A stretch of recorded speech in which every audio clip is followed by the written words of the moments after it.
So thank you all for joining for tonight's class, the second to last class on the essential nectar. Let's go ahead and start as we usually do with the prayers, reciting the praise to Shakyamuni Buddha one time together.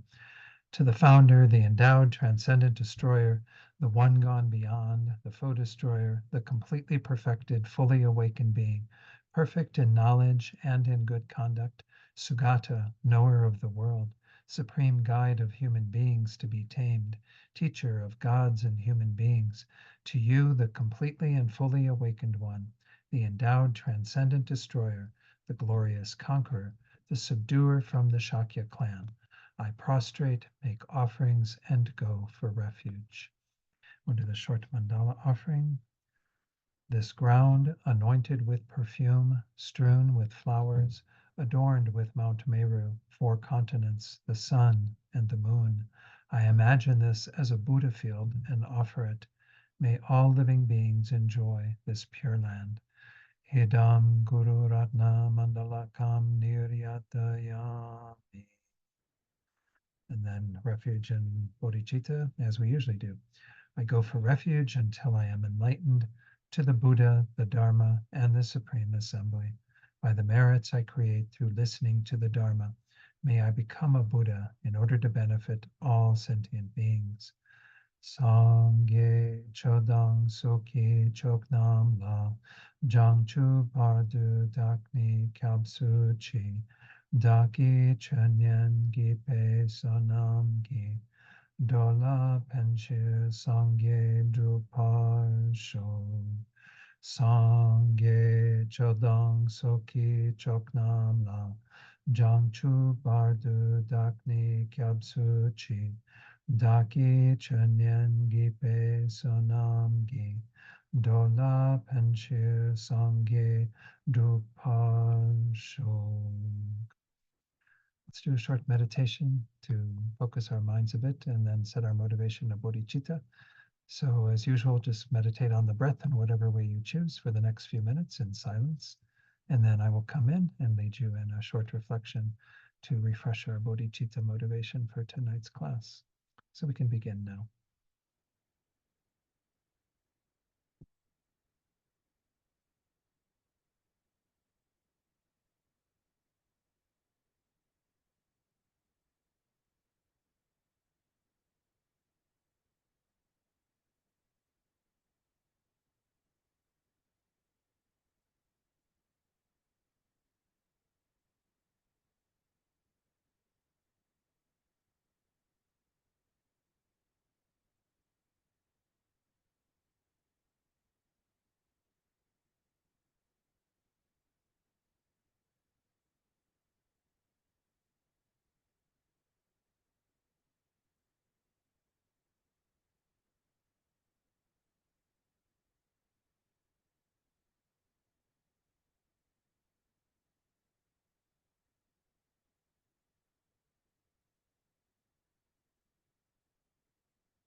So now let's set our motivation of bodhicitta. And in one of the quotes, I didn't get a chance to share this last week, but I'll share it shortly. One of the quotes from Lama Zopa, he talks about how these practices of a bodhisattva that we went through last week, the six perfections, how in order to bring them to that state of perfection, it depends upon other beings. Certainly, many of our practices as part of the Mahayana involve actions that are done directly with others, acts of generosity, morality, patience, and so on. And we need other sentient beings to develop ourselves completely in order to achieve our greatest potential. We depend upon the presence of other beings who are the object of our actions, the support even for the mind of bodhicitta. So we see in this the importance of the thought of cherishing others. As Rinpoche would often say, to see that other beings are the source of all your past, present, and future happiness.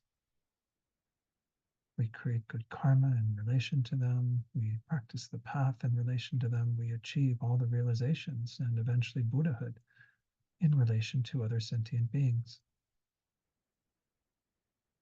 So as we generate bodhicitta again tonight for this class, let's think about the preciousness of all these beings, regardless of what category they fall into, whether they are our friends, strangers, or even the difficult people, the enemies. They are all very precious, more precious than a wish-fulfilling jewel, because with their presence in our lives and using them as a support, we can actually achieve our greatest happiness. And we do this so we then can help them to achieve their greatest happiness. So again, this is how it becomes the optimal situation, our own happiness and the happiness of all beings, with the mind of bodhicitta, the mind that sees this interdependence, this connection, and embraces it fully. Our happiness dependent upon others, their happiness dependent upon us. Just hold that motivation of bodhicitta for tonight's class, as well as throughout the rest of today, this week, this month, this year, this life, all the way to enlightenment.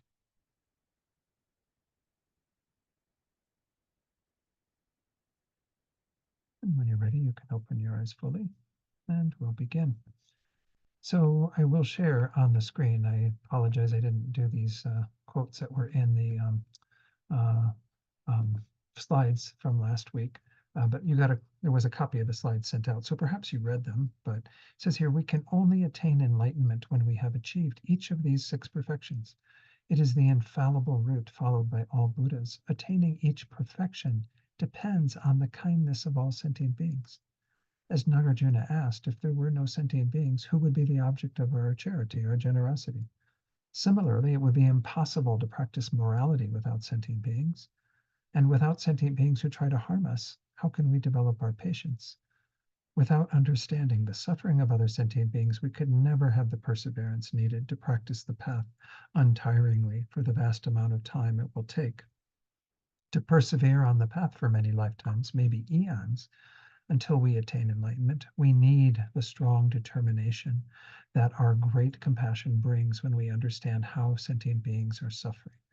This would be impossible without the existence of these suffering sentient beings.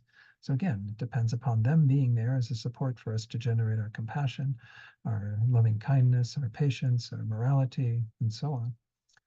All six perfections stem from the great compassion we feel for all sentient beings, which produces bodhicitta. That is the very heart of the path. So anyway, I thought I would share that quote to start off tonight. We went through the four means of helping others, guiding disciples, and I forgot to share also the quote for that. I think we were kind of running out of time, but so it says here, the six perfections are a means of ripening our own mind, and there are four additional bodhisattva practices, and he calls them here the four means of drawing disciples. to the Dharma. Whoops, I'm sorry. Drawing disciples to the Dharma, which are a means of ripening the minds of others. Although disciples is an accurate translation, using this term makes the meaning a little limited. It actually refers to drawing all sentient beings to the Dharma, influencing them so that we can reveal the Dharma to them and lead them to a better future rebirth, to liberation, and to enlightenment. So again, just in brief, that's where we were last week in terms of looking at these, the first two categories under the deeds, the practices of a bodhisattva. Remember, this is when we have what we call engaging bodhicitta. It's no longer just an aspiration to go to enlightenment. It's the actual activities that will help you to accomplish that goal. So the first category, again, was the six perfections, and we are going to go into detail tonight in regard to the fifth perfection, which is the perfection of concentration, and then next week, the sixth perfection, the perfection of wisdom. These two, as I said last week, are always taught more extensively in the Lamrim text because they are the absolute essential things we have to develop in order to gain realizations that will help us to achieve liberation and enlightenment. Without that, we can't accomplish those goals. So these are, again, more complicated topics as well. As I mentioned last week, the six perfections grow gradually more difficult as you go through all six, and the fifth and sixth are certainly the most difficult of the all the perfections to practice. So tonight we're going to begin with that fifth perfection, concentration. Go on then to the sixth perfection, yeah, the perfection of wisdom. So let's kind of go back to the slides and go through the outlines. Again, this is just to refresh our memory about where we are in the entire text. We're in the very last section, the path of the superior person, the third level of the stages of the path, the Lamrim.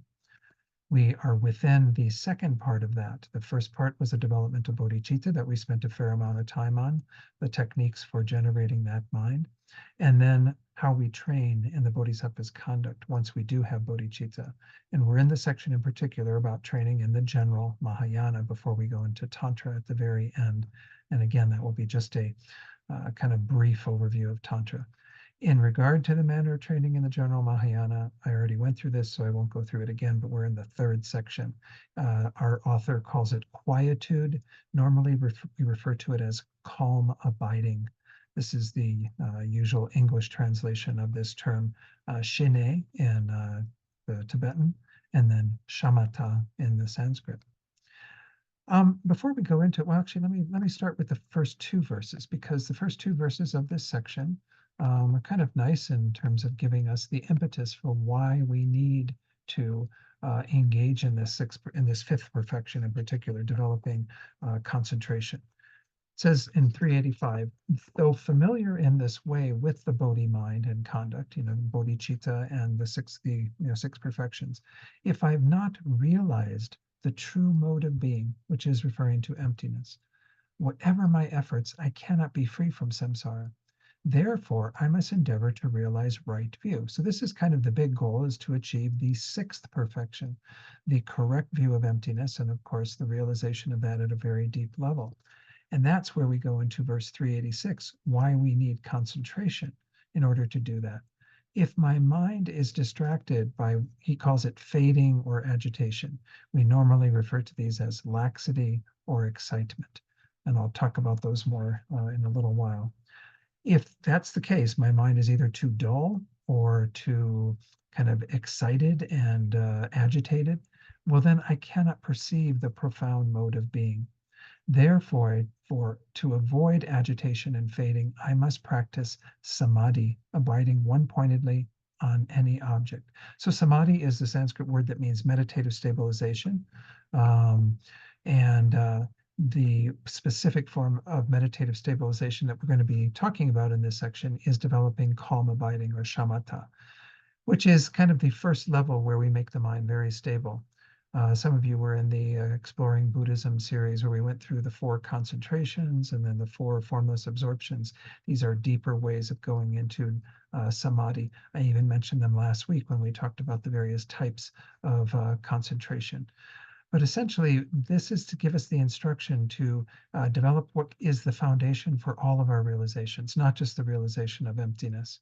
In fact, in Lama Tsongkhapa's Lamrim Chenmo, he talks about how all virtue arises from the union of calm abiding with some level of what we would call special insight, which is not just necessarily realizing emptiness through an analytical process, but any of the topics that we analyze in our Lam Rim studies. And those two have to be united in at least a kind of a similitude of them, something that approaches them, or fully qualified calm abiding with fully qualified special insight. So these two are essentially the two types of meditation that we have that we've been working with throughout our Dharma careers. The first one is the stabilizing meditation, putting the mind single-pointedly on an object of virtue that we want to, kind of hold the awareness of. And it can, of course, start with just focusing on the breath, which isn't an object of virtue, but it's a way that we can begin to calm the mind, to focus the mind. But eventually, you want to be able to abide single-pointedly on all the various topics of the Lam Rim. But of course, to get to that place where we can abide on them and deepen our understanding, we have to bring in an analysis. Just like with every topic that we've examined so far in this text, we've seen the various reasonings, the scriptural citations, all the various things that support an investigation of those topics to develop an appreciation for the role that the gurus play in our lives and try to see them as Buddhas, to acknowledge the preciousness of this perfect human rebirth that we have and how important it is to use it well and not take it for granted, and so on. All the various topics. We do an analysis, and then we unite it with a stabilizing mind that kind of helps bring it deeper into our minds. This is our technique for meditating on the Lam Rim, is to initially calm the mind, then do an investigation of the topic that we are currently pursuing and trying to understand and deepen our awareness of.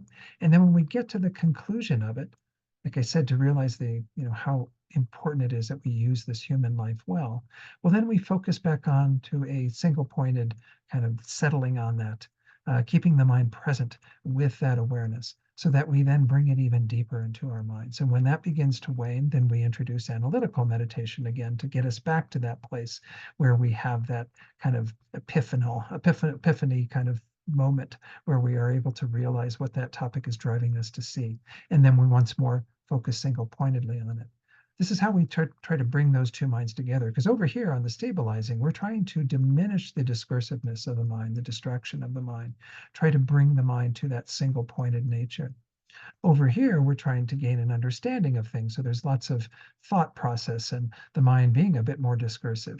So they seem like they are contradictory, but we actually use them in tandem to get to that union of calm abiding and special insight.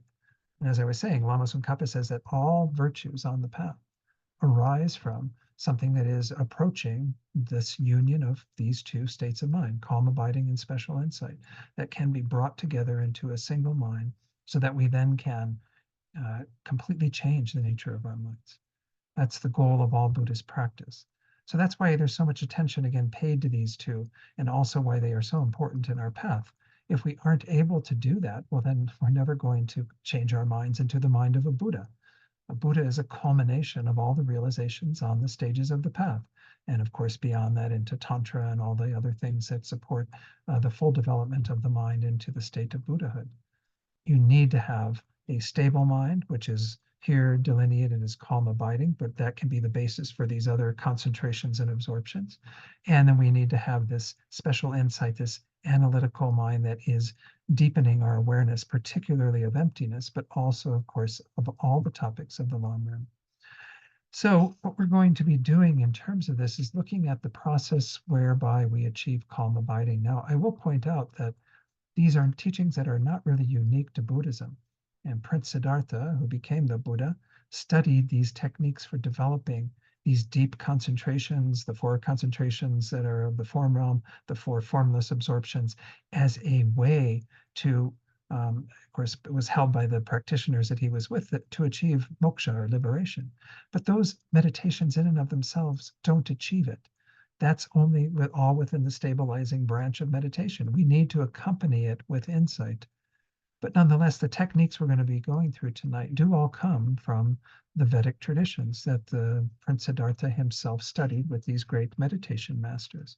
So they're not something that is exclusive to Buddhism, whereas in the insight side, these teachings, particularly on emptiness, are unique to Buddhism. This was the Buddha's particular insight that he had in attaining enlightenment that is the gem of Buddhism that will help us to actually achieve moksha, whereas deep meditative states will not in and of themselves do that. They have to be united with wisdom, with insight. So what I want to do before we even get into the text is to talk just a little bit about what is in the general presentations on how to achieve calm abiding. And I'm just going to go through this really, really quickly. You can read in most of the Lamrim texts, such as Pabonka Rinpoche's Liberation in the Palm of Your Hand, and go into more detail. We can, to some degree, move towards getting calm abiding in our daily meditation practice by doing stabilizing meditation. But ideally, it is done in an environment where we can focus on that practice and that practice alone, pretty much, to help us to, through a more focused period of time, develop the mind of calm abiding. The first one is to dwell in a favorable environment. And of course, this includes many aspects. There are generally 5 characteristics that are set out. The necessities that we need for sustaining our life should be easily obtained. It should be a place free of danger, maybe even blessed by great masters of the past, a place that is healthy. We don't have like dampness and other things that could cause a disruption in our practice due to poor health. Also a place where we have companions around who are helping us on our practice, and then kind of free from commotion, not a place that is all about kind of things happening, people coming and going and what have you. So there are some certainly FPMT centers that try to provide this. Chine Land in California in Big Sur does provide a very favorable environment for people to engage in deeper, longer practice of meditation. The next 5 on the list are something that we can practice to some degree right now, even though we might not be in the most favorable environment. Number 2, having few wants, and that refers to what you don't have, what one doesn't have. So if we have this mind that is constantly looking to seek, get things, acquire things that are beyond what we currently possess, that's a mind that we want to diminish to a great degree, so that when we are in retreat or trying to work more focused in a more focused way on developing calm abiding, the mind isn't going to that place of trying to acquire things. Number 3 is being content with what we do have.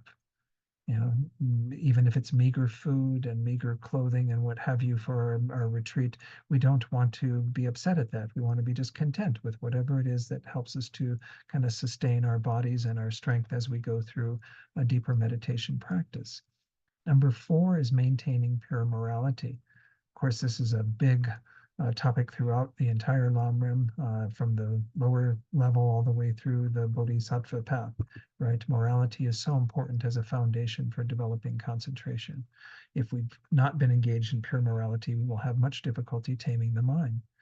And then number 5 is abandoning the demands of society. Now, while we are in society and kind of in our daily lives, it might be kind of hard to do that, but we might kind of focus on how do we trim our lives down, make our lives simpler, so that when we go into meditation retreat, by the way, I'll mention that Alan Wallace, in his book on achieving calm abiding called The Attention Revolution, he says that without going into retreat, you probably cannot get beyond about the 4th of the 9 levels of meditation that kind of lead you to attaining calm abiding. We'll go through those as part of tonight. So we're going to reach like kind of a ceiling in terms of our individual practice if we aren't going into a deeper retreat where we can focus on developing calm abiding more exclusively. And for some of us, that may be sometime in the future before our lives are at a place where we could potentially do something like that. But we can do the work right now. As I said, we can, to some degree, follow some of these guidelines of trying to tame our minds a bit more so that when we do end up in retreat, we're not all over the place, getting distracted by various things, wanting things we don't have, not being content with what we do have, all these states of mind that are really going to be obstructions. But here, what we're talking about is diminishing to some degree our involvement in society. If you go on retreat, even a short retreat, and all you're doing is checking your phone and texting with other people and, doing all these other activities, well, you can't really be in retreat. You can't really be in a space where you're going to fully engage in what it is that you're there to do. We know that from our experience. I'm sure every one of us has been to some sort of a short retreat, perhaps some of you longer retreats as well. But this is an important part of it, is to look at how do we simplify our lives so that we aren't all over the place, like a pinball machine. we get into retreat, and that's going to carry over into that. Number 6 is rejecting thoughts of desire for sense objects. That might sound kind of similar to numbers 2 and 3 to some degree, but we do see how much our minds are drawn towards sense objects. And so if we can make our lives simpler there too, with not having so many things that stimulate the mind, you know, all the various sounds, music, what have you, the delicious foods that we eat, all of this that just keeps us in this space of always looking for something to give new pleasure or revisit pleasures that we have had through going to restaurants that we enjoy or what have you, to some degree simplify our lives. So as I said, the first one is maybe within our lives, it might be hard to have all the conditions of a favorable environment, but we can begin to practice most of these others, at least preparing, so that when we get into retreat, it won't take so long for the mind to settle down. But Bangpa Rinpoche says this in regard to these conditions, these 6. When you have fulfilled all the above prerequisites and make effort in your practice, you will take no more than 6 months to achieve mental quiescence, to achieve calm abiding. Now, again, that means that you also have to have some instruction about how to do that. That's what we're going through in brief tonight. I won't be able to go into great detail on all of this, but at least give you the overview of it. And then also it means having some familiarity with the Lam Rim, which is what we're doing in this course, so that what you understand the importance that the calm abiding and developing that plays in regard to our entire path, so that we have this as a force, a foundation behind our meditative practice. So it doesn't mean that, okay, I've got all these conditions and now I can just go right into retreat. One thing I might point out as well that Lama Zopa said at one of the Light of the Path retreats in North Carolina, he said also just we have this tendency in the West to think that, okay, we check off all these things and then we just go into retreat and we'll immediately get calm abiding. He says we also need merit. Merit, we don't talk about merit maybe quite as much as we should on this path. Merit is the positive potential, the good karma that we've developed by engaging in all these various practices. So it doesn't mean, again, that we can just simply read and do all these various things and maybe prepare our minds somewhat, but not create the requisite merit and then expect to achieve calm abiding. We actually do require a lot of merit to achieve that and, of course, to achieve all the various realizations.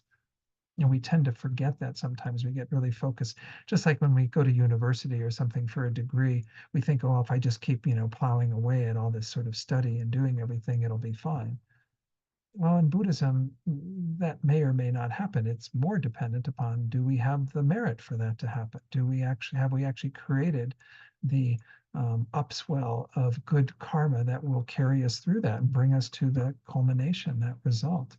Something we don't think about. And of course, we don't get a statement at the end of each month of our merit balance, how much we took out, how much we put in, so we have some idea of what our running balance is. So we have to be attentive to that constantly. That's why so many practices that Rinpoche taught are all about accumulating merit, engaging in things that will help us to have that store of merit so that we can actually make some progress on the path. I think I may have pointed out in this class, I'm not sure, I think it was in this class, about these merit making days that we had just recently, the wheel turning day for the commemorating the Buddha's first teaching. There's 4 of them every year, as well as the entire first 2 weeks of the New Year, right after Losar or Tibetan New Year's. That's said to be a very powerful time for practice as well. So take advantage of those things, but also every day do something. Do your water bowl offerings. Do the certain prayers that will bring about a more meritorious creation of energy. A lot of the practices that we do are all about that. Rejoicing is a wonderful way to augment our development of merit. So just know that there are many other conditions that aren't necessarily talked about more directly, but we have to have all of that in order to achieve this. But if those are in place, as Pavanka Rinpoche says, maybe within 6 months or so, we will actually be able to do that. But that is, again, in a very focused retreat type of environment where the goal is to accomplish this. Alan Wallace, who I mentioned, is actually doing a lot of work with Westerners around developing calm abiding. and has created some centers where he offers retreats, longer retreats for people to engage in that practice in a supportive community. And again, I have not taken part in those, but I've heard a lot, especially my friend Glenn Svensson, who is in the master's program with me, who's been quite involved with Alan Wallace and a lot of his work. So just know that there are many things out there to support people who feel inclined to move in that direction at some point in their spiritual practice.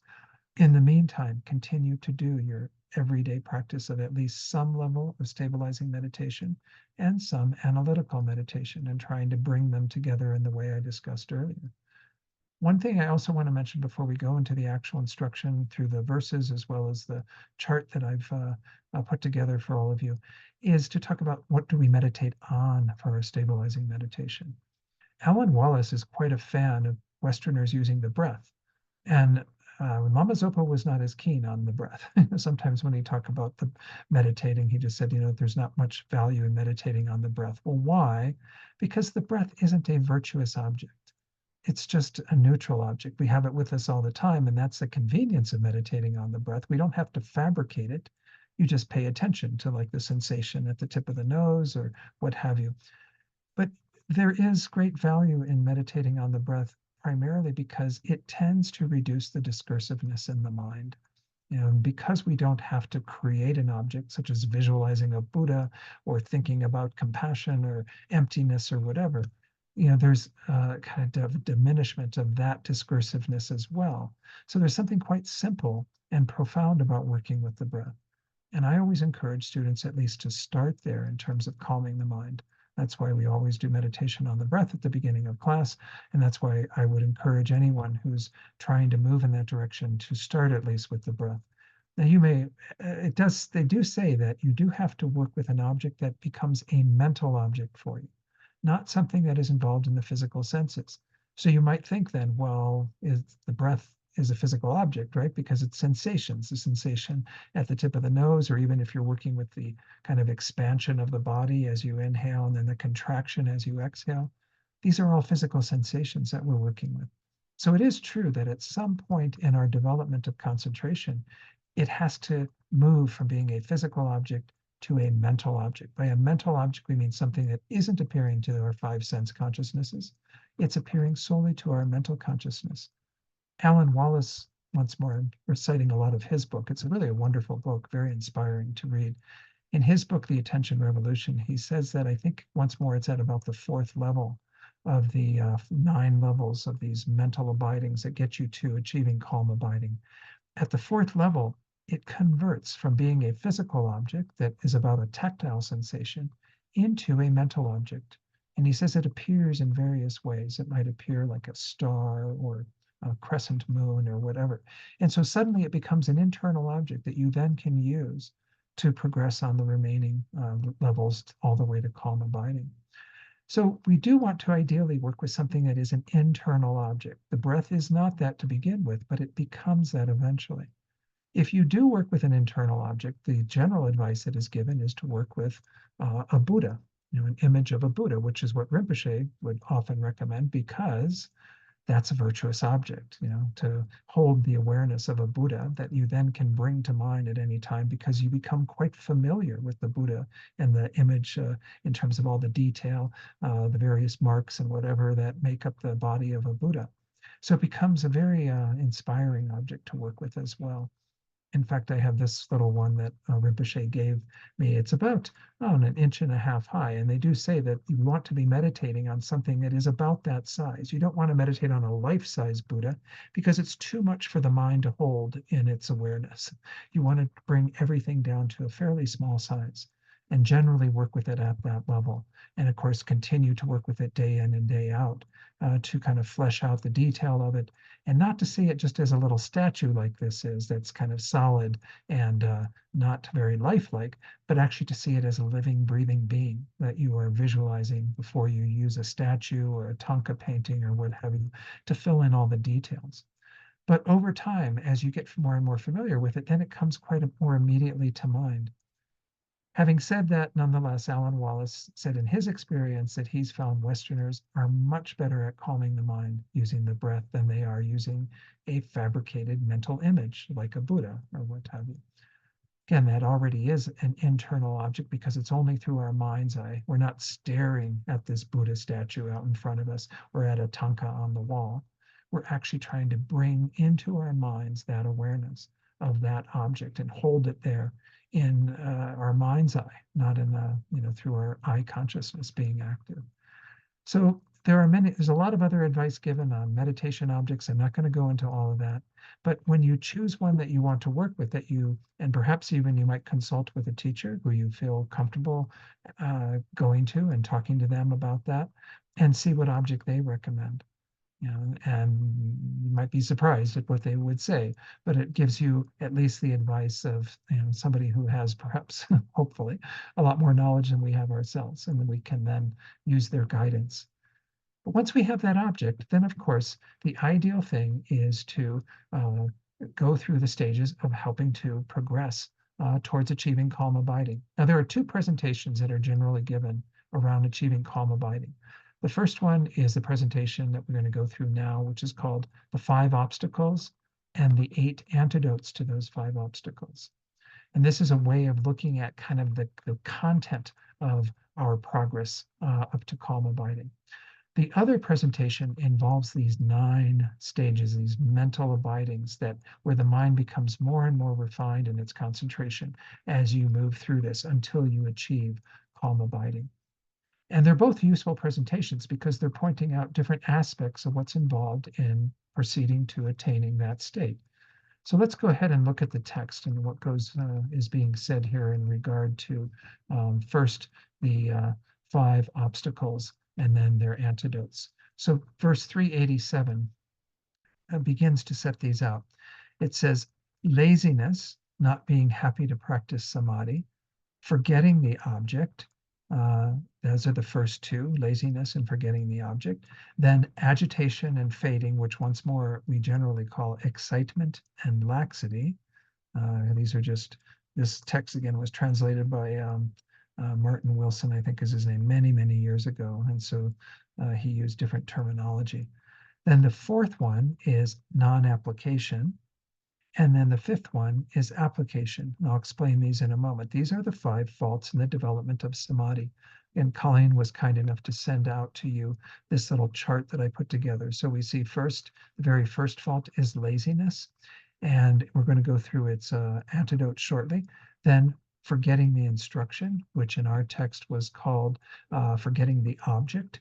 Essentially, we are given instruction to focus on the object and we lose the object. So we forget the object.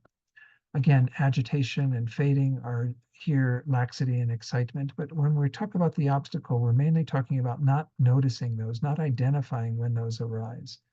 Then when they do arise, if we make the error, the 4th fault of non-application, that means we don't apply an antidote.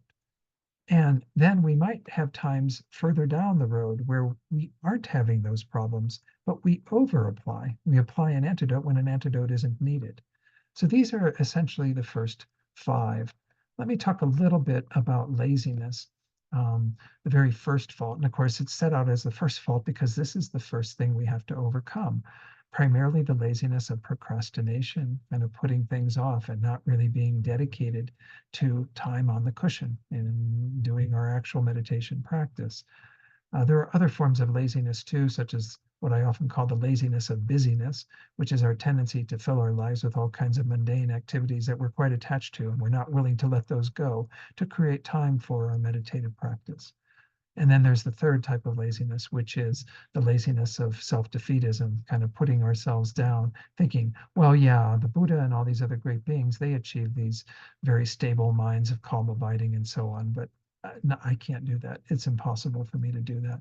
Well, this is just us defeating ourselves. Before we've even begun the practice, we are already telling ourselves we can't accomplish it. The Buddha actually sees that as a form of laziness. And because we actually can do it.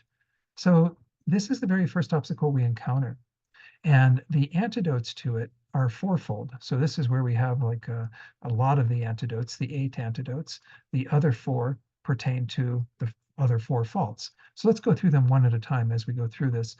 Laziness, its first four, or the first four antidotes, the very first one among these, it says there, to avoid laziness's antidotes.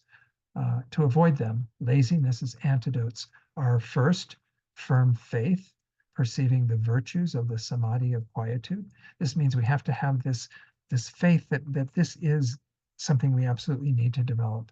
And we are intent then upon doing so. And that induces, as it says, they're induced by this faith, the desire or the aspiration to strive in samadhi. So we have to have that kind of conviction that this is something we need to do. And then that will spur us into actually putting an aspiration to accomplish that. And then impelled by that desire or aspiration, as it says there in the last line of 388, we have painstaking energy or effort. We have to make some effort into accomplishing samadhi, this concentration of the mind that is shamatha, calm abiding. It actually requires us to have the mind that will strive to sit on the cushion, to focus the mind, to overcome the other obstacles, and so on. You need some effort or energy. Nothing is achieved on the path without that. Then, fourthly, the fruit of this effort, which is called here tranquility. We normally don't call it tranquility. I mean, almost all the other translations that I've seen are usually pliancy, their suppleness, serviceability. The idea is that if we actually engage in having deep faith in developing this level of stabilization, we aspire to do so, and we make great effort, over time you will develop a serviceability of your mind and your body for that matter as well, that make it easy to meditate. Right now we have such difficulty because, first of all, our bodies are so clunky and we sit down and everything starts to ache, and we have difficulties holding the postures, even just sitting upright and holding a posture. So our bodies are not so serviceable, but our minds are the big thing that's not serviceable, right? We have monkey minds that are all over the place, and our minds almost feel, kind of unruly and untamed. When you develop this serviceability or pliancy, this actually happens much further down the way. It starts to manifest to some degree already on like the ninth level, but it doesn't manifest in its full fruition until we get to the actual calm abiding. So we'll talk about that later tonight as well. But it's kind of interesting. Until you get to that, you really haven't removed all forms of laziness. So laziness itself is completely overcome eventually by having this level of serviceability or pliancy, because then there's nothing that would induce any sort of sense of procrastination, because we feel that there's a complete serviceability of body and mind to actually use those as a means to realize the Dharma and so on, to gain realizations on the path. So it can be kind of inspiring just to get these instructions and know that that is out there in our future, to know that we can actually achieve this pliancy or suppleness. So once more, laziness, its antidotes are the foundation of faith, conviction, developing an aspiration on the basis of that, and then on enthusiasm and energy, effort that comes on the basis of that aspiration, that actually puts the energy into sitting on the cushion. And eventually we develop the pliancy, whereby all faults in regard to body and mind are pretty much removed, and we can use the mind within the serviceability of the body in whatever way we choose. The second one, forgetting the instruction or the object, is the tendency that we have to not stay focused on the object, such as the breath or the image of the Buddha. Well, what do we need for that? We need mindfulness. Mindfulness, in our text, it's actually called here, let's see, the antidote, it's the second line in 389 there. The antidote of forgetting the object is mindfulness. They did use the same term. It's the other one that they use a different term for. Mindfulness is essentially our ability to stay present, to not forget. Whoops, sorry. I don't know how I did that. I was trying to click the stop share. So mindfulness is the ability to not forget the object, to stay with the object.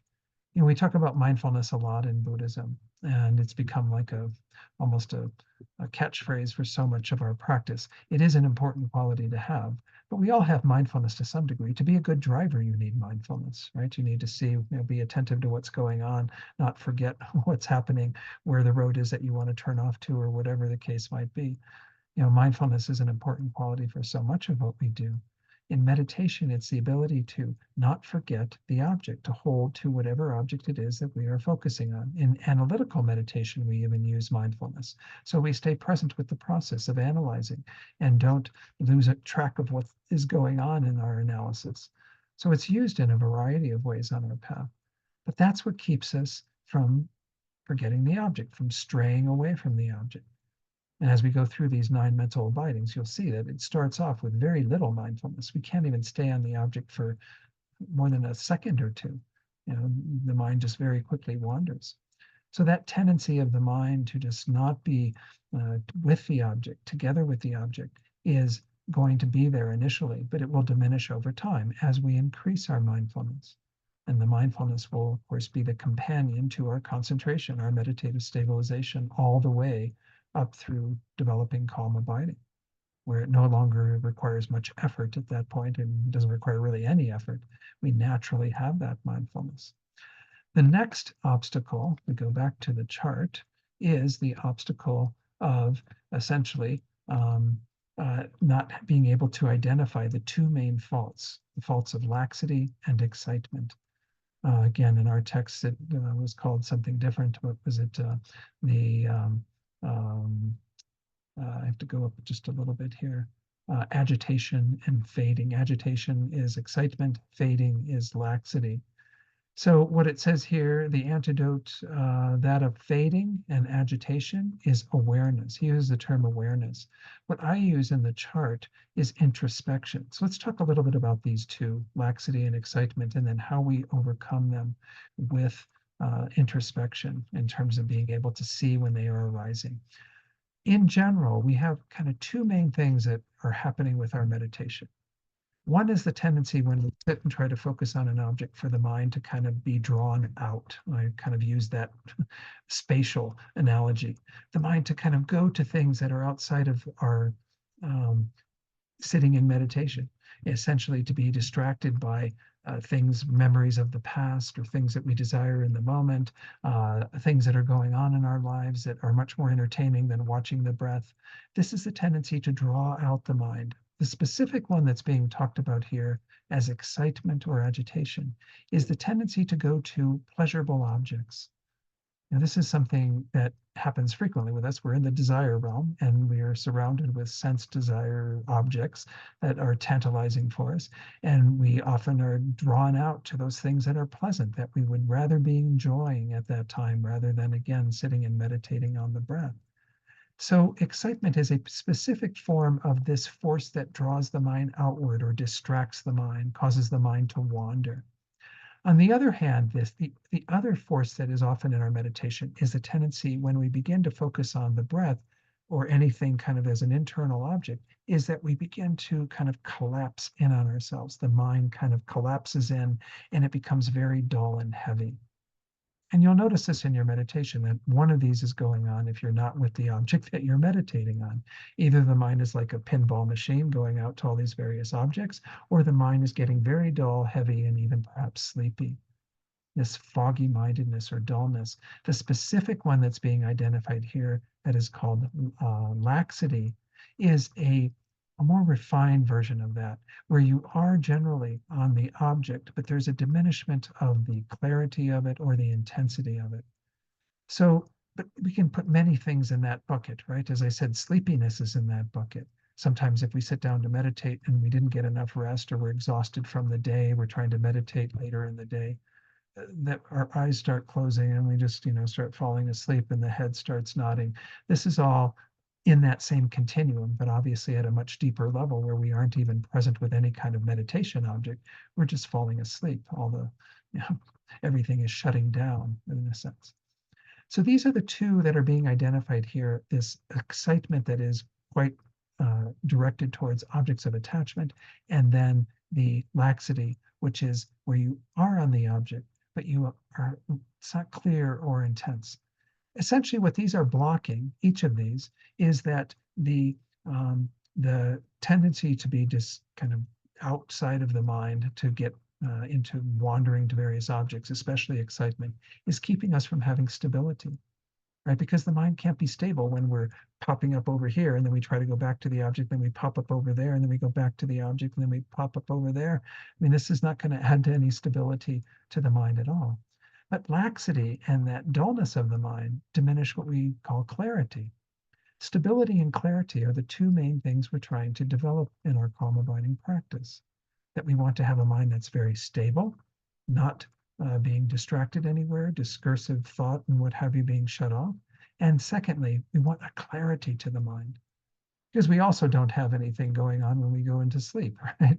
But sleep is not a good, it's not meditation. It's not something that we can actually have a very sharp analytical mind for. So we want to be able to have a clarity and an intensity to the mind while we are also not being drawn outward to various other objects. Each of these has a subtle and a coarse level. The coarse level of laxity is where you do hold on to the object, but it's not so clear. You then, if for subtle laxity, you have the clarity of the object, but it's not so intense. There's just kind of a diminishment of the intensity of the object. We really aren't going to be able to identify laxity that uh, uh, clearly until we get into deeper practice. Right now, we mostly are dealing with a dullness or heaviness of the mind that is not really laxity. It's just the tendency of the mind to have that pattern due to not having enough sleep or what have you. But the excitement, on the other hand, we can see that happening quite readily. We have the coarser excitement, which is when we're not on the object at all. When we're suddenly thinking about, oh, wow, that vacation in Hawaii, I can't wait to go there, and enjoy the beach and whatever, and start thinking about the food we're going to eat there and all the various things we're going to do. And you're not even on the meditation object, right? Subtle excitement, though, you are actually on the meditation object, but it's like they say it's like water under ice. You are firm enough in terms of being on the object, but you still have this discursive thinking going on underneath the surface. And that keeps you from having a full-fledged stability to the mind. There's still some subtle discursiveness that's happening. So again, that's a little bit easier to discern with our meditation practice at this stage. But with laxity, you do have to have deeper concentration to start to notice when laxity is happening. Because for most of us, we're just simply trying to get on the object as much as we can and not really as concerned about the clarity of it, nor about the intensity of that. But this is what we mean by a meditative mind. A meditative mind is very awake, very alert, very focused and intense. It's not meant to be just kind of a dulling out of the mind as happens when we go to sleep and what have you. This third fault is when we don't identify when these are going on, when we just kind of follow the excitement or we allow the dullness, the laxity to just take over and we don't identify them. Well, what do you need to identify them? You need what we call introspection, or our text called it awareness. Introspection is this factor of the mind that is observing occasionally what's happening and checking up. It's kind of like I compare it to like a security guard, right? If you have a security guard on a huge building complex, they don't stay present at like one place all the time, right? They just wander around and they eventually come back around to check and see if everything's okay at that one building, but it's kind of on their rounds. And you don't stay present every moment, but you occasionally check in to see what the quality of your mind is. Introspection is like a spy.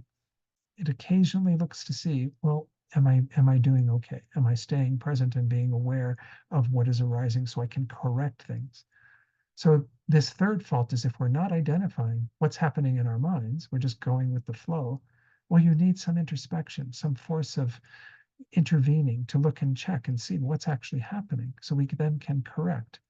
The fourth fault is where you are not applying an antidote. So say you even see that the laxity or excitement, dullness, whatever is going on, if you don't apply an antidote to it, well, then that's a fault, right? Because we do want to correct it so that we can go back to being stable on the object with that clarity and intensity.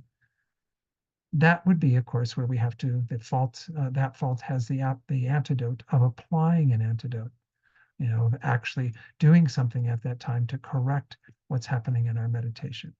When the mind is excited or drawn out, well, what is the antidote? The antidote to that is to kind of release the mind a bit.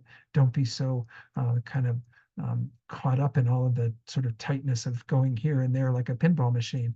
Relax the mind a bit so it comes down, so we actually can be more focused on the object. And there are other antidotes that are taught. Sometimes we are too excited and are sitting on our cushion. We might need something to sober us up. Maybe meditate on death and impermanence for a little while to recognize that, this is a reality for us and there's suffering in the world, and you'll meditate on true sufferings, all the things that we've covered in the Lam Rim that have been a bit more sobering, that can bring the mind down a bit. On the other hand, if we have the mind being drawn in too much and it gets very dull and heavy, well, then we need something to uplift the mind, to kind of tighten the focus on the object a bit more and make the mind, again, tighter is the only word that I can come up with here to describe it. We know this from our own practice, right? They often compare this, even in the movie Little Buddha. The Buddha himself, as Prince Siddhartha, was by the side of the river, replenishing his strength after having done all these ascetic practices that didn't lead to liberation or enlightenment. And he sees these two guys in a boat going down the river, and the one's playing a stringed instrument. And he's talking about how if you make the strings too tight, they'll break. But if you make them too loose, you can't play. So you have to find that balance. And that's what this is all about, these two different factors, the mind being drawn out or the mind getting too heavy when it's drawn in. And you have to find the balance so you can be right there, kind of playing the strings of the instrument really well, not being too tight where the mind's getting too kind of agitated and excited, and also not too loose to where you don't have that clarity and real um, an ability to be with what's going on, because the mind's gotten very dull and heavy. So this is the fourth one, is if we aren't applying an antidote, then do something that will actually get rid of the excitement and get rid of the laxities, correct the mind in a sense. The fifth one, let's go back to our text because I haven't gone back there for a little while. In terms of our chart, once more, the fourth was the non-application of an antidote. Well, then you have to apply an antidote. The over-application is the next one we're going to talk about. That's where you don't have the laxity or excitement going on. That's going to be way further down the pathway to developing calm abiding. But if you don't have the fault, well, then you don't want to apply an antidote. Maybe we get used to applying an antidote thinking we need to because we've had those faults, but the faults are no longer there. Well, then the antidote to that is to kind of abide in equanimity. Equanimity here is not referring to the equanimity that we have in the meditation on developing bodhicitta. It just means the mind resting in its natural state. Don't start applying antidotes when you don't need to.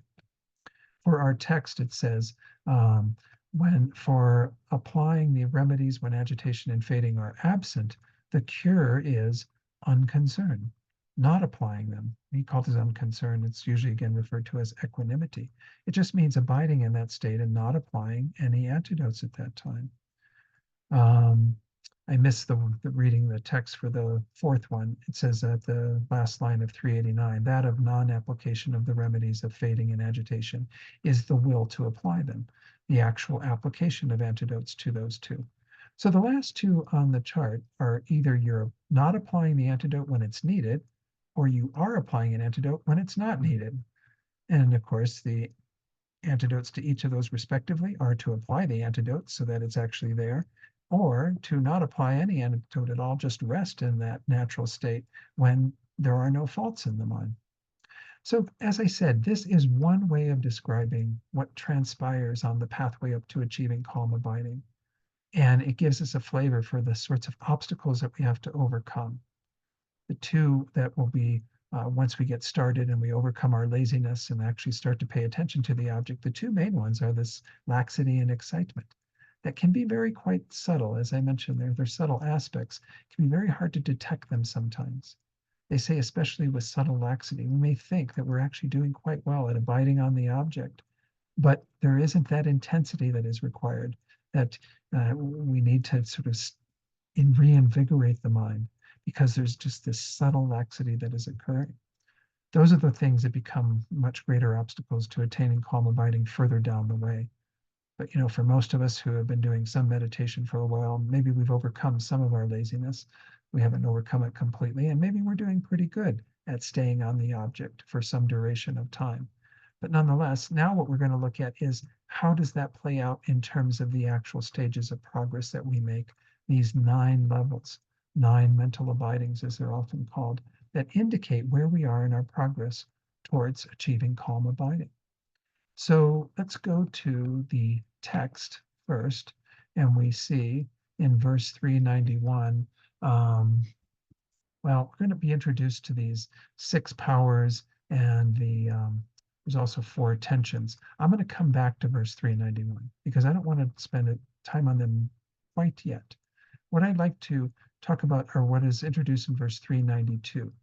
These are the 9 stages that are set out, and I'll go through their names on the chart as well. I gave them slightly different names. There are the very first stage, what's called placement. Then there is continual placement, or some placement with continuity. Then there is called here that with returning. We often call this patch-like placement, meaning that you kind of can patch up any gaps in your continuity of meditation very easily. So at the 3rd level, you're already doing a pretty good job of staying on the object. We'll go into each of these in more detail. Then the 4th one is in the next line, close placement, where you have a greater continuity of awareness on the object. Then taming, the 5th, pacification, the 6th, and thorough pacification. In those stages, you are pacifying these faults of laxity and excitement to a great degree. Then when you finally get to the 8th stage, which is equipoise, then you do have some ability. I'm sorry, A stage here is making one pointed, and then the 9th stage is equipoise, a kind of balanced placement that you have. These 2 are the stages where you have much greater continuity to your single pointed meditation, and they precede the 10th thing. After these 9 mental abidings, the 10th stage, if you will, they don't usually call it that, is actual calm abiding. So let's take a look at my chart. I'm going to talk about each of these individually. In the chart, you have not only the 9 that are set out in that middle column, but you also have the 6 forces and the 4 tensions. And I'll talk about them, as I said, at the very end of tonight, after we've gone through these 9 mental states. I put them in this order of like going from 1 at the bottom up to 9 at the top, in part because there is that wonderful graphic. I meant to pull one of those up. Many of you have seen it before. They have like a meditator or a monk who's got an elephant, and initially he's kind of chasing the elephant, and it goes up this pathway that has like 6 curves in it, and you end up attaining calm abiding at the top. And anyway, I just kind of mirrored that movement from we start at the bottom and we work our way up to having this very refined meditative mind. I'm not going to go into that graphic. There's lots of elements of that that are really quite insightful and that are mirrored in what we're going to talk about tonight to some degree. But as I said, I won't have time to go into the greatest detail on this.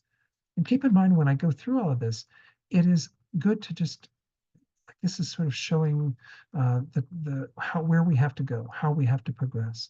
And we can possibly even identify where we ourselves are at in regard to our own meditation practice by what is delineated in regard to these 9 stages. As I said, Alan Wallace says, in a home environment where you are going to work every day doing various things and still doing some focused meditation as part of your daily practice, you can get up to about the 4th level.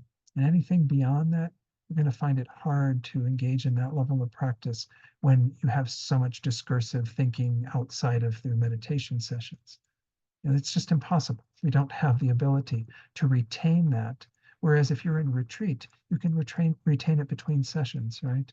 Because you don't get distracted by various things. You detach from those mundane activities. So you're not, talking to this person and texting that person, writing an email here, doing papers, whatever it is that you do as part of your work.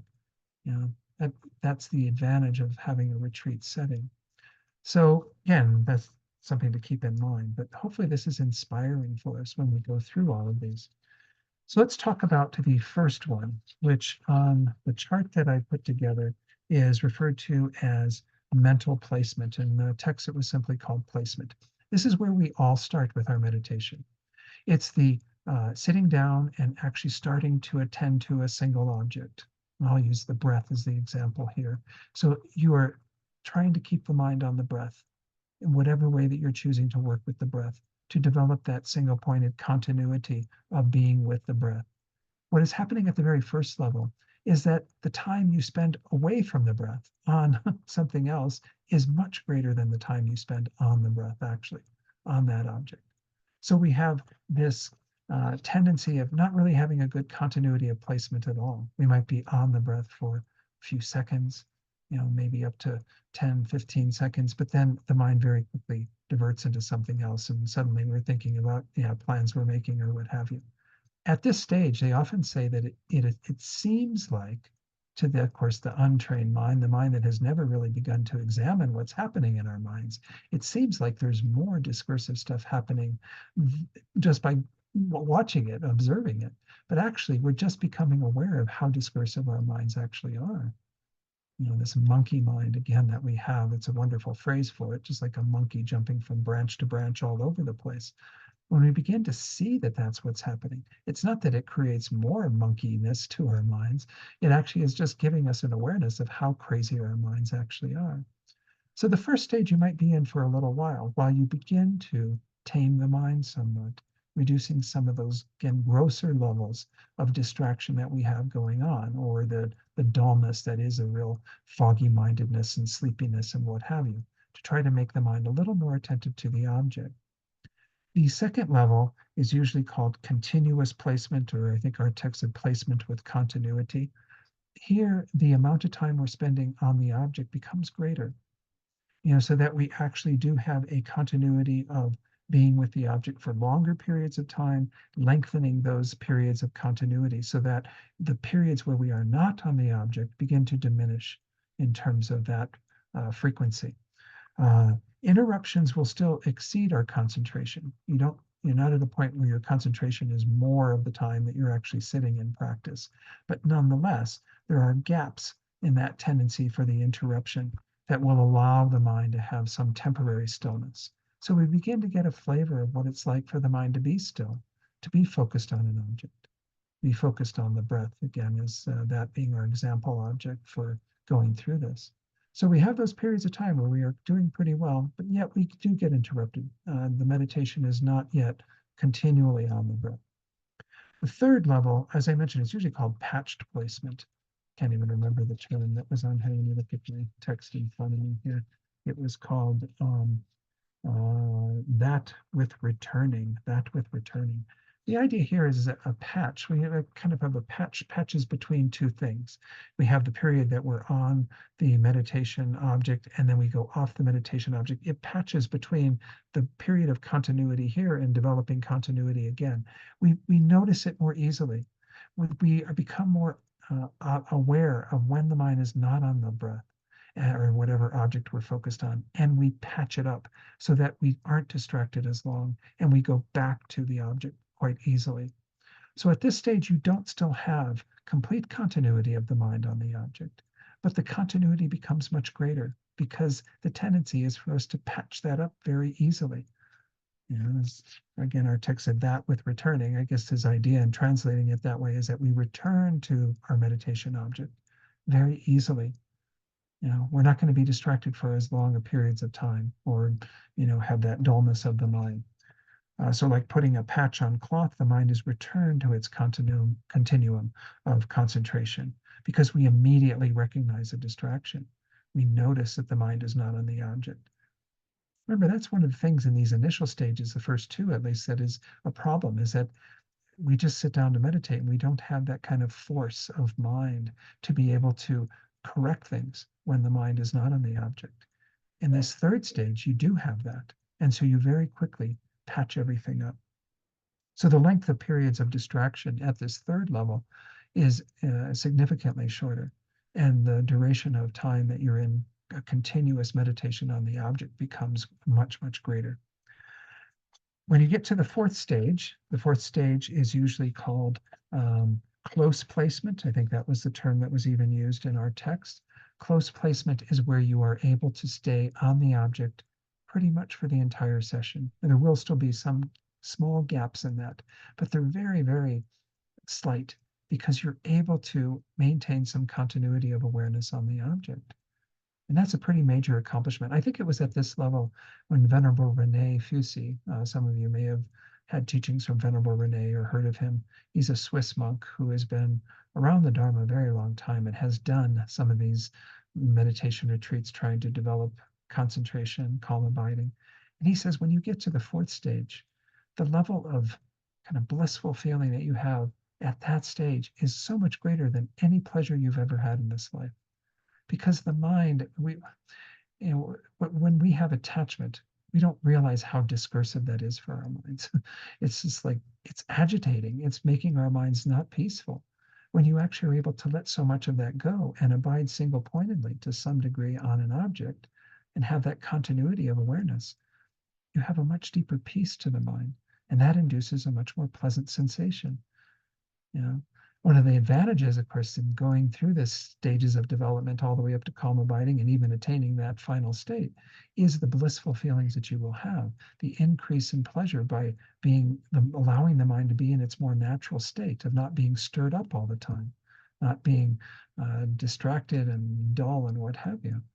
But of course, that can also be very seductive. That's one of the dangers. That's why we also have to do all these practices with bodhicitta, with the wish to keep moving and using these meditation techniques as a means to accomplish the final goal, not as a goal in and of themselves. And I remember again, Prince Siddhartha, he went to study with these great meditation masters, and they were convinced that by keeping on this meditation track and developing all of these concentrations and absorptions that they would attain some liberation, some freedom. Well, you get to very, very subtle states of mind where you're not even really discriminating much at all. I mean, it sounds really blissful and peaceful, but it's not, it's a dead end. It doesn't get you to where you need to be. So we do have to be aware of how seductive these blissful feelings can be. But at this fourth level, you're already experiencing something pretty profound. So with some bit of effort still, you are able to keep the mind placed on the object. So at this fourth level, there still is quite a bit of effort being made to engage in the meditation practice. But now you have pretty powerful mindfulness. Your mindfulness is able to stay with the object quite strongly. So the mind is drawn inward to some degree. You don't have, again, have that tendency for it to be drawn out to objects of attachment and what have you quite as much. And they say there's a beginning of a lack of separation of the mind meditating and the object you're meditating on.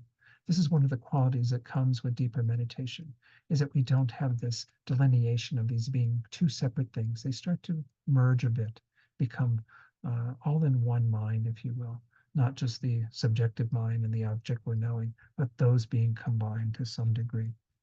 That diminishes at this stage.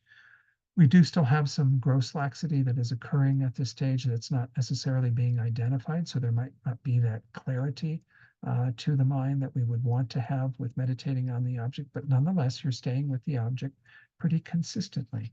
That's why it's called close placement. You have the mind very closely placed with the object. The fifth one is called taming. I think in our text it also had that name, taming. What we mean by this is that you are beginning the process of taming the laxity and excitement to an even greater degree.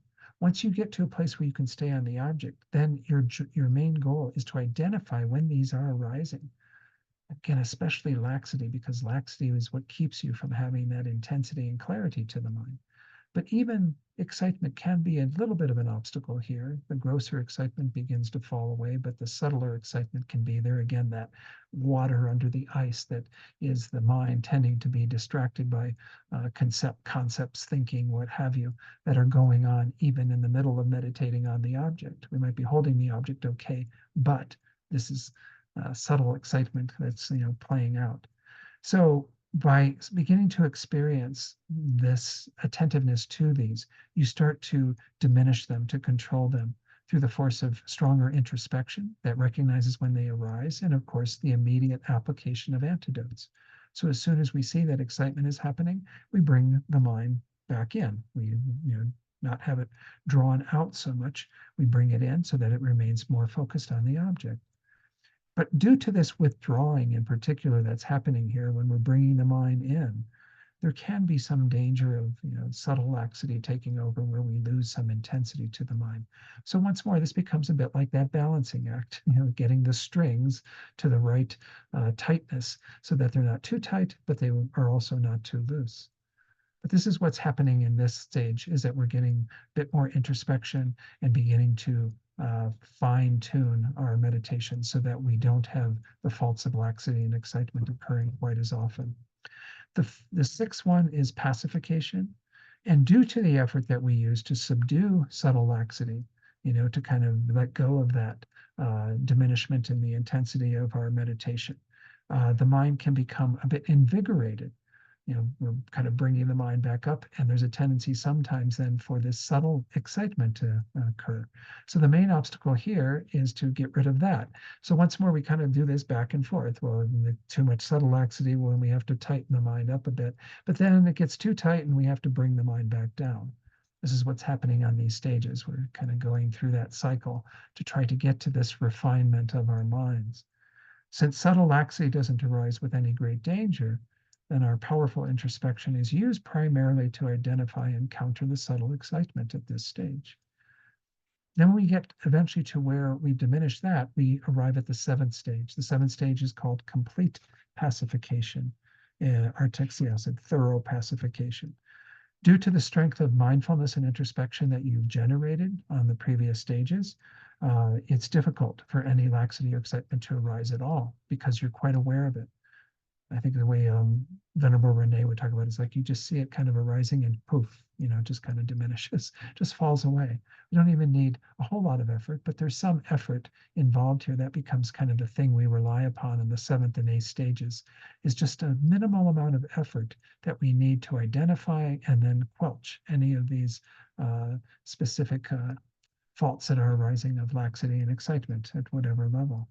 Though again, the coarser ones have all fallen away by this point. When they do arise, they're overcome pretty easily. The eighth stage is one-pointed attention. In our text, it says making one-pointed. At this point, you're going to have a very stable single-pointed meditation. It takes a little bit of effort to get into the meditation and maybe remove the obstacles of laxity or excitement that might be there, but then you are able to hang out in a one-pointed mind for quite some time. There's no interruption from laxity or excitement for the entire session because you've done the work on the previous stages of not allowing those to arise. Your mindfulness of the object has been strengthened to a degree to where you can remain single-pointed, one-pointed. There's a slight effort once more at the beginning of a session to remove any obstacles into going into meditation, but then you're able to hold the object continuously. You might think that you're getting pretty close to calm abiding. You are, but you still have a few things to do. In the ninth stage, which we call balanced placement, in our text it was called equipoise. The idea is that at this point, you are able to stay on the object with once more just kind of, you make a decision, I'm going to meditate, and you don't even need much effort. You just go right into being on the object. No laxity, no excitement for the entire session, and you continue to do that for as long as you wish. So the difference between the eighth and ninth is the no real effort involved. We just immediately turn our mind towards meditation and we're in that state. And the duration of time that you can remain in it is much, much longer. Here, you may think, oh, I've attained it, but you actually still haven't yet got to calm abiding. Why? Because you have not yet developed that pliancy that we spoke of earlier. Pliancy or serviceability is something that will be the indicator that you have actually attained calm abiding. You continue at this ninth stage in these long periods of meditating on the object until some subtle shifts occur. I'm going to talk about all of that in just a moment when we go into what the mind of calm abiding is actually like. Let's go back to the chart, and I'm going to talk about these. Actually, we'll do the text first, and then we'll talk about it in the chart, what are called these 6 powers and the 4 attentions. In our text, that was in the previous verse, where did it say, oops, where did I find them? There it is. Okay. Yeah, 391. Sorry, I was missing that. I'll adhere to these and the 6 powers of hearing, thinking, mindfulness, awareness or introspection, energy or enthusiasm, effort, and then acquaintance or familiarity. The four attentions are squeezing, meaning in other words, tight focus, an interrupted focus, an uninterrupted focus, and then a spontaneous focus. So let's look at these very briefly. Again, I won't have time to go into great detail. At the very bottom, you start the six forces or powers with the power of hearing. Well, to get the mind placed on the object initially, you need to hear teachings on developing calm abiding so that you have that faith and that aspiration and effort to be able to keep the mind on the object. And as I said in the first stage, it's all over the place. So you don't really, you need these instructions and reminding yourself of the good qualities, the advantages of developing calm abiding. Then you reflect on those in the second stage. That will help you to have more continuity to your placement of the mind on the object. Well, then the factor that plays a greater role in the next two stages is our mindfulness, the ability to stay on the object and not forget it. That's where we get the patch placement and then eventually the close placement where we're abiding on the object pretty much the entire session. Then the introspection during the fifth and the sixth stage is that force or power that allows us to identify when the laxity and excitement are arising and to create the proper antidotes to them. Then the enthusiasm or effort, which of course, all of these can be found on various levels. It's not like we're, just only happening at that level, but this is the more prominent one at that level. Remember, it takes a bit of effort initially to kind of make sure that none of these faults are arising, and then to get into the meditation session at the eighth level. But through the force of familiarity or acquaintance, we end up at the ninth level where you can actually go into the meditation session with just thinking about it. You don't need to create much effort, well, any effort really, and you will abide on that object for as long as you wish. So this is the kind of six forces or powers that play more prominent roles at the various levels. Again, some of them for two levels, a number of them for just one level. The four attentions have to do with how is our focus or attention during this progress. We see that in the first two levels, we have a very tight focus, meaning that we have to keep tightening the mind to be able to stay on the object. And then once we have an ability to stay on the object to some degree, it will still be interrupted by periods of having distraction through excitement or laxity. And that will happen all the way through the seventh. And then we get to an uninterrupted focus where we don't have any of those faults interrupting our meditation at the eighth stage, but we still do have to have some energy to get into meditation. Whereas the last level, the ninth level, is called spontaneous focus because, as I said, you just think about meditating and you immediately have that mind of meditation on the object. So that's what these are all about in terms of these six powers, four attentions, and nine mental states. And that's in verse 393. Whoops, didn't want to go that far. Nope.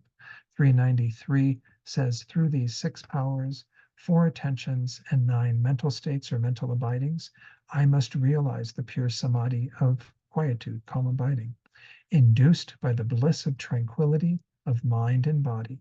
Please inspire me so that I can do this. Okay, so this induced by the bliss of tranquility of mind and body is pointing to what happens when you have a fully qualified calm abiding.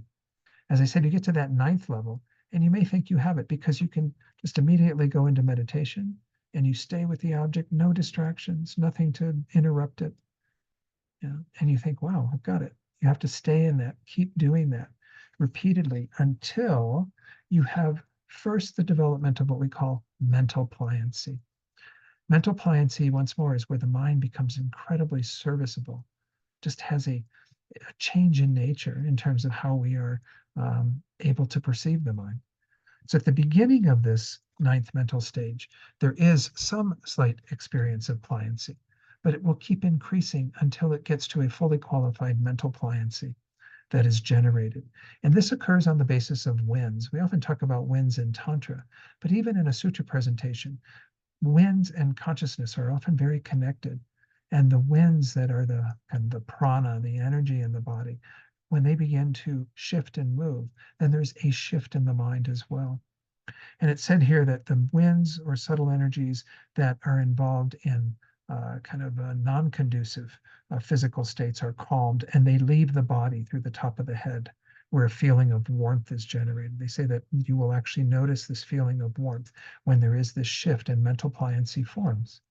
That all of what's kind of unsalutary, not conducive to meditation in terms of these forces in our body are removed as the winds and exit the body through the crown of the head. So this, having that induced, it overcomes any of our rigidity in the mind.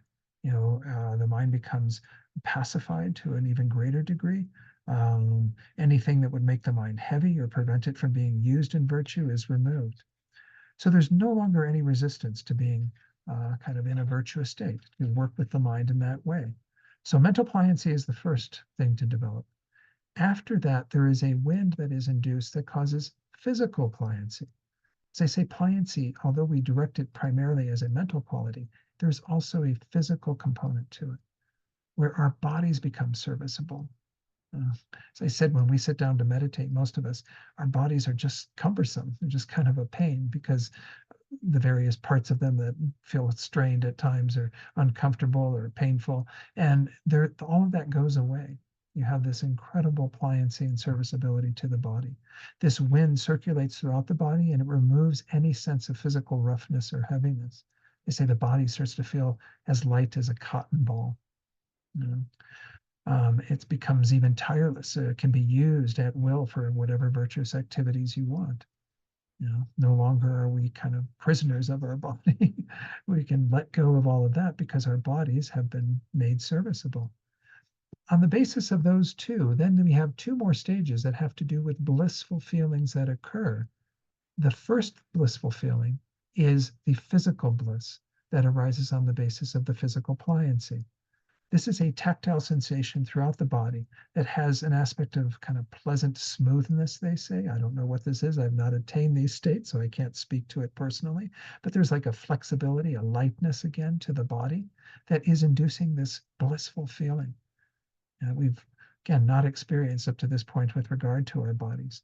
Then as we continue to concentrate, then mental bliss, the bliss of mental pliancy, where the body almost seems to dissolve into our object that we're concentrating on, and no other phenomena appear. You have this very blissful state that occurs. The mind becomes so buoyantly blissful that it actually loses some of the capacity to stay present with the object. And it kind of removes that in a very subtle way so that it's not that stable again. But that is only a temporary thing. As we move through that bliss, there's a sensation that is at the top of the head. And they say that this feels like if you had a freshly shaved head and somebody puts a cold hand on top of it.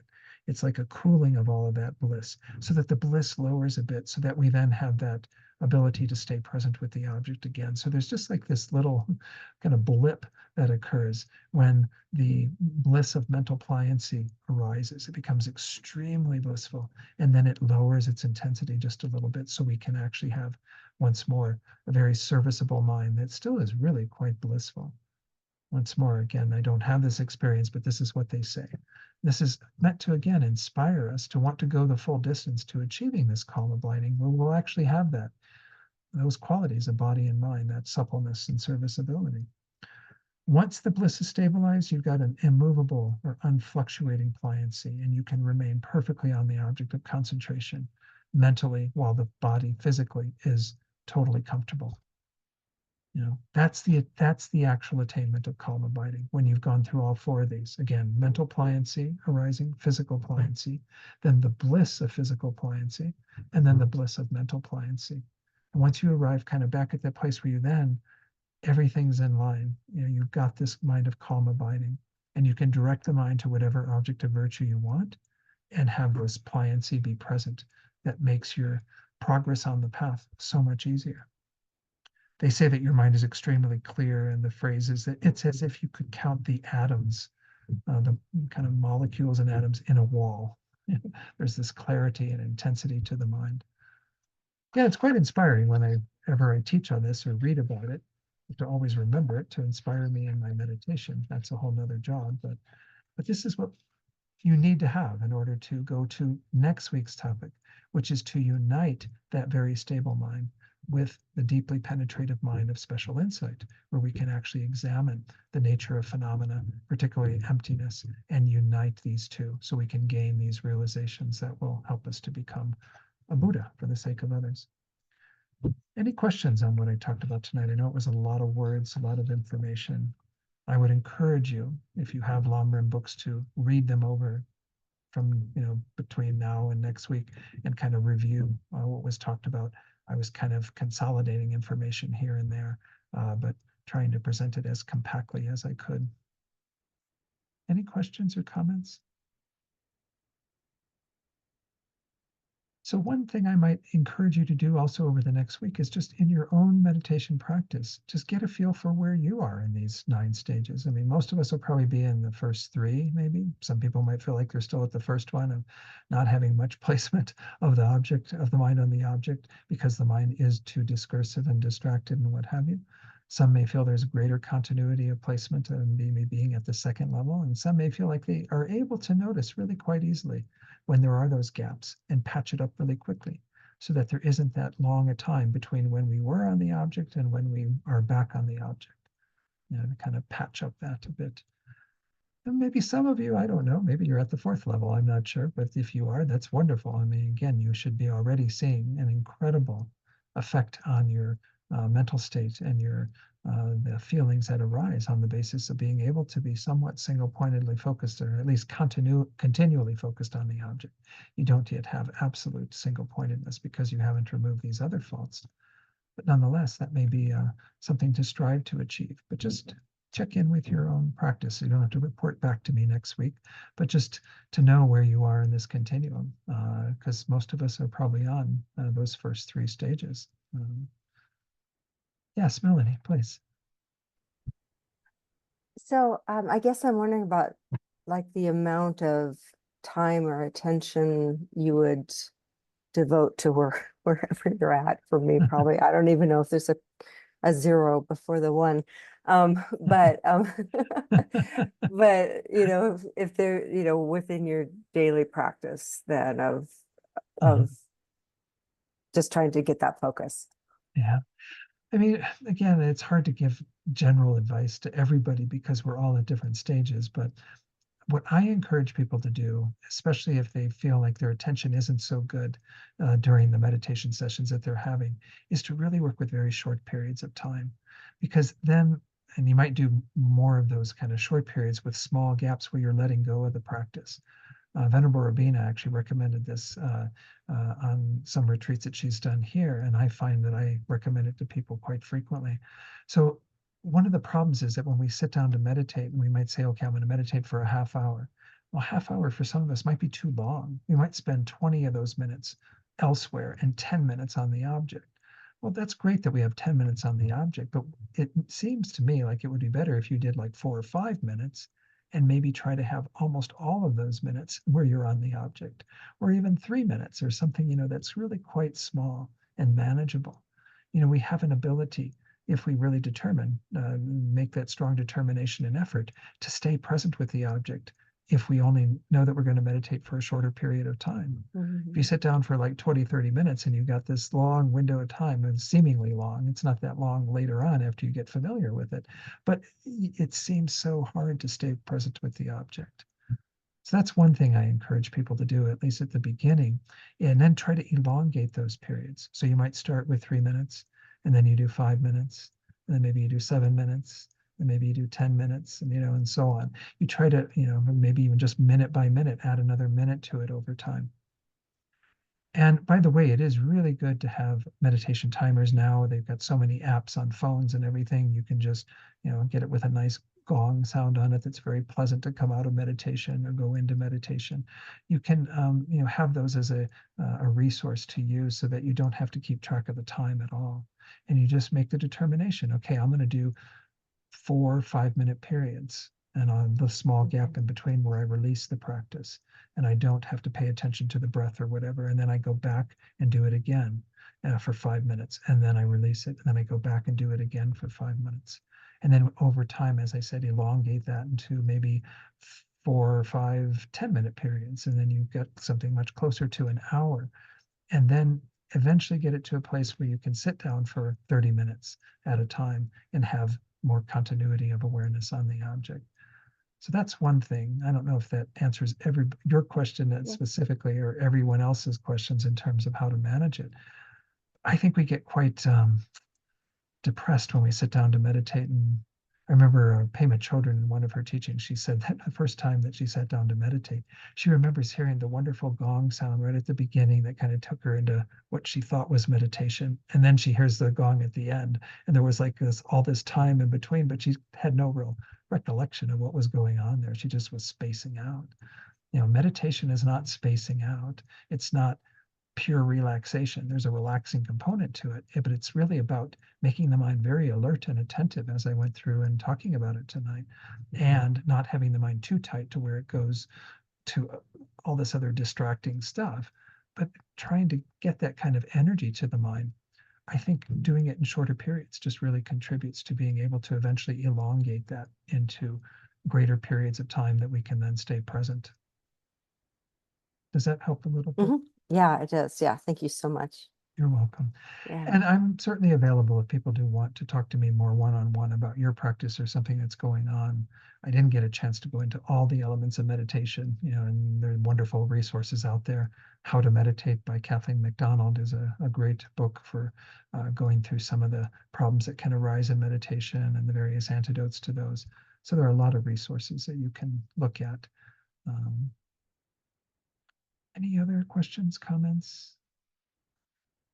All right. So again, you have a little bit of homework for the next week. Next week, we have our final class, and we will go into the perfection of wisdom. And as I said, touch a little bit on Tantra, since there is 2 verses, I believe, at the very end on Tantra.